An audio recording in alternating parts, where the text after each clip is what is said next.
Et salut tout le monde, c'est Maxime Galland.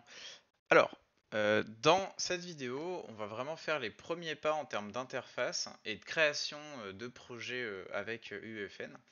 Donc quand vous allez lancer le logiciel, vous allez tomber sur cette petite fenêtre. Bon, c'est les news, voilà, il y a récemment, il y a souvent des choses qui sont mises avec l'actualité. Et surtout, vous allez arriver sur cette petite fenêtre du Project Browser. Donc là, c'est vraiment une fenêtre importante. On va y retrouver les projets qui sont déjà sur notre ordinateur ou sur notre compte.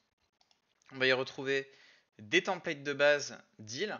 Dans Fortnite, généralement, tout part d'une île sur laquelle vous allez du coup créer des éléments. Et on a aussi quelques features et samples pour voir un peu comment on fait les équipes d'Epic Games pour réaliser certaines choses.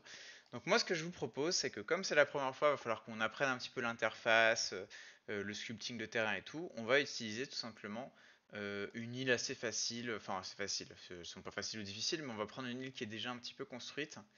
Je vous propose, alors qu'est-ce qu'on va se prendre? On va prendre Mido, voilà, ou Shoreline, je la trouve bien celle-là, on va prendre celle-là, elle est pas très grande il me semble. On va partir dessus, donc on clique sur la template de base qu'on veut utiliser. On l'enregistre, alors moi je la mets sur un disque de data genre E ou D et pas sur mon C parce que les projets Unreal souvent ils sont assez gros et quand vous les mettez sur votre SSD ça peut vite surcharger votre SSD et prendre trop d'espace. Au final ça tourne très bien sur un disque dur. Project name on va l'appeler la test zone parce qu'on va tester plein de choses.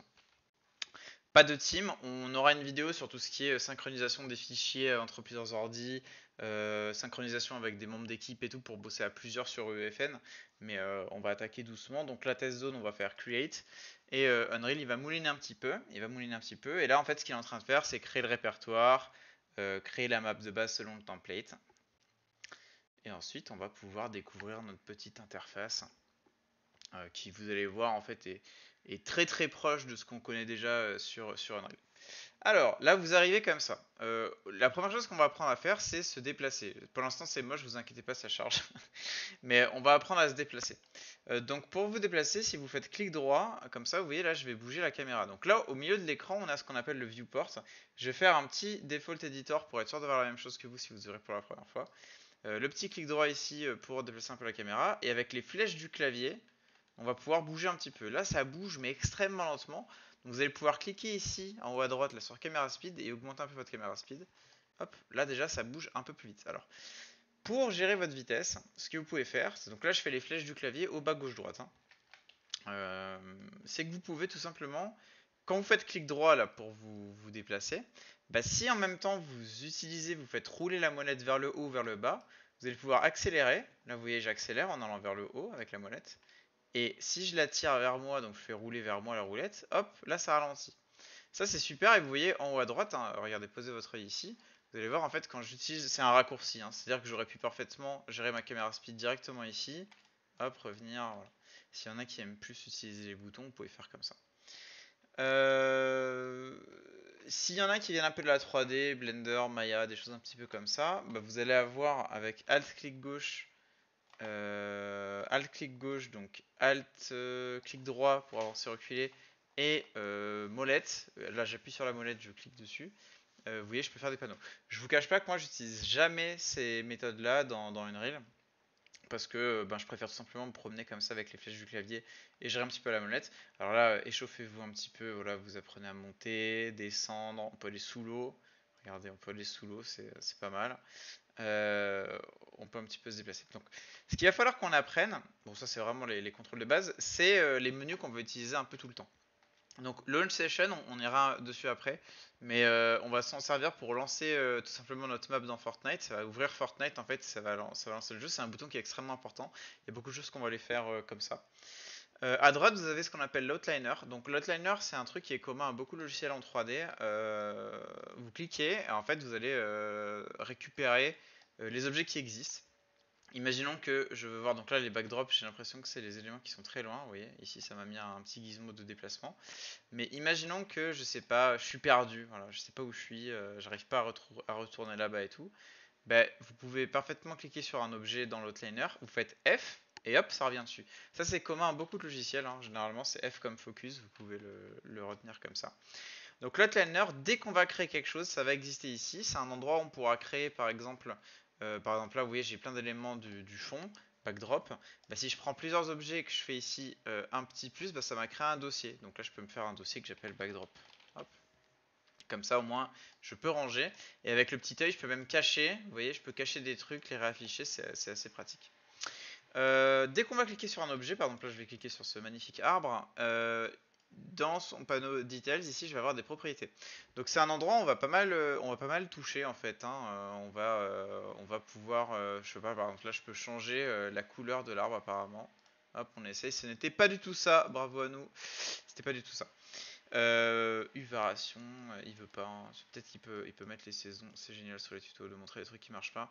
Globalement en fait, chaque objet, vous verrez dans une reel, il a un petit peu des propriétés différentes. Par exemple, un des objets très intéressants qu'on va découvrir ensemble, c'est tout ce qui va être les Island Settings. Je pense que je ferai une vidéo dédiée à ce composant là parce qu'il est vraiment assez complexe. Mais dedans, on va choisir des choses. Vous voyez sur Instant Setting, c'est toutes les options du jeu en fait. Donc combien il y a de joueurs, est-ce que c'est chacun pour soi, est-ce que c'est coopératif. Et puis on va même avoir quand on avance vraiment. Vous voyez là, je scrolle vite et il y a beaucoup de paramètres.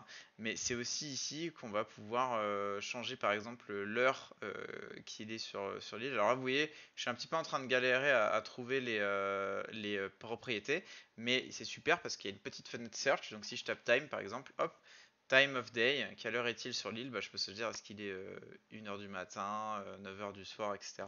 Ce qui va faire ça en fait. Vous voyez, ça va bouger là au moment du jeu en tout cas. En fait, si vous allez changer là, c'est au moment du jeu, ça va vous changer l'heure à laquelle vous jouez, vous allez pouvoir tester. Vous voyez qu'en haut à gauche, là j'étais en train de jouer dessus, mais on a tout un tas d'options. Donc là sur Time of Day, vous pouvez bouger un petit peu le moment de la journée.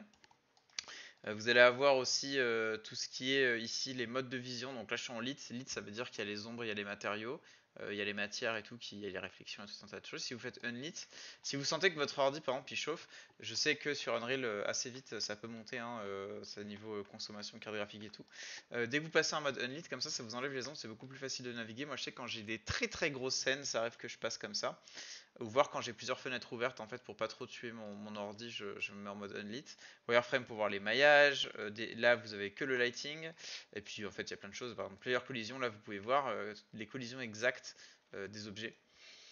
C'est très utile quand vous allez faire des jeux un peu de plateforme parce que et quand vous allez par exemple importer des modèles qui sont customisés, souvent tout ce qui va déjà se trouver dans Fortnite que vous allez récupérer sera des super collisions, mais quand vous allez faire de la 3D et ramener vos modèles dans Fortnite, dans Unreal pour Fortnite, en fait vous allez souvent avoir des collisions un petit peu retouchées ou quoi. On va aussi avoir tout ce qui est buffer. Donc les buffers, c'est les modes de vision quand on cherche un peu à faire de l'optimisation, voilà, des choses comme ça. Donc là, shading model, qu'est-ce qui coûte cher en termes. Imaginons que votre map elle rame un peu, que c'est un peu compliqué. Bah, vous avez des visions comme ça qui vous permettent de voir la complexité, par exemple, de ce que vous avez rendu. Là, shading model, voilà, ce qui est rouge, c'est compliqué à calculer. Parce que là, c'est probablement parce qu'il y a de la transparence en fait, ça doit être pour ça. C'est super, donc là les vues perspectives on peut se mettre en vue du dessus. Moi personnellement hein, je sais qu'il y a peut-être qu'il y en a qui vont me crier dessus, mais j'utilise quasiment jamais ça. Ça vous donne un peu une vision comme ça en top-down de votre scène pour bouger des fois. Quand vous faites de la plateforme ça peut être pas mal, mais assez vite en fait je trouve que ça a jamais été très bien fait je trouve sur Unreal ça. Là c'est le mec direct qui critique. Mais voilà, alors vous voyez une vue de côté pour voir un peu les arbres et tout. Quand vous voulez vraiment faire des aliments très précis, c'est vrai que ça a sa petite utilité. 98% du temps, je reste dans cette perspective ici et je travaille comme ça. C'est super. Alors, pour avancer un petit peu, pour pas faire tous les boutons un par un, on va trouver ici ce qu'on appelle le content drawer. Ça, c'est un menu qui est super intéressant. Vous pouvez faire contrôle barre d'espace aussi pour le ramener. Moi, j'aime bien, alors quand ici vous le sortez, vous voyez, il y a un petit bouton Dock in Layout. Moi, j'aime bien faire ça. J'ai un écran et j'ai la chance d'avoir un écran qui est assez grand. J'avoue que si vous travaillez sur un ordi portable ou quoi, c'est peut-être un peu plus compliqué.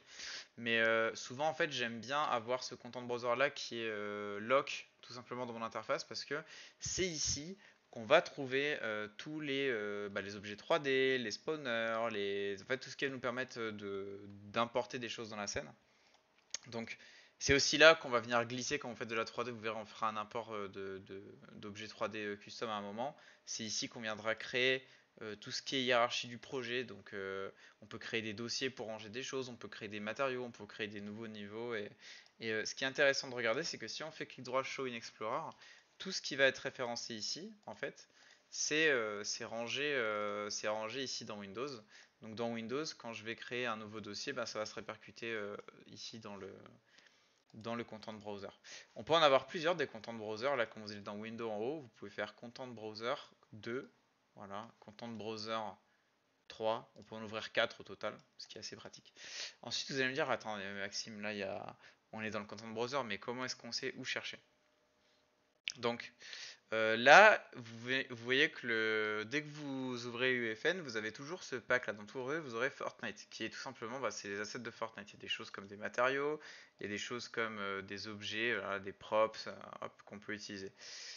Pour ranger, moi, la plupart du temps, ce que je fais, c'est que je me mets tout en haut ici, donc je me mets dans Fortnite et je fais search. Imaginons, je veux des cailloux. Bah, je vais taper rock. Voilà. Rock, vous voyez que j'ai des pierres.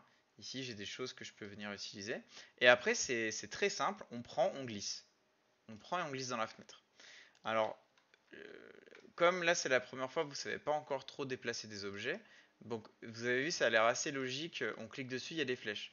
Mais peut-être que dans les commentaires, vous allez dire, mais moi, Maxime, attends, j'ai pas les flèches, il n'y a rien. Donc là, en haut à droite de votre écran, vous avez déplacé, rotation et échelle. Ça, c'est commun à énormément de logiciels 3D.